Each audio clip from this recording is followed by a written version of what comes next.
ওকে। রাইয়ান তো গত কয়েকদিন হলো সাইকেল চালানো শিখছে।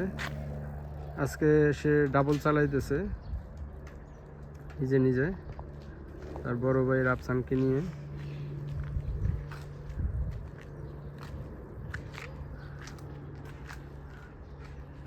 ও এখনো নিজে নিজে সাইকেলটা ব্রেক ধরতে গেলে একটু বাধাগ্রস্ত হয়, কিন্তু পারে চালাইতে, মোটামুটি ভালো জোরেই চালায়। যে বড় ভাইকে নিয়ে সাইকেল চালাইতেছে একা একা, যদিও সাইকেলটা ডাবল চালানোর জন্য ছোট, তারপরেও সে সাহস করে।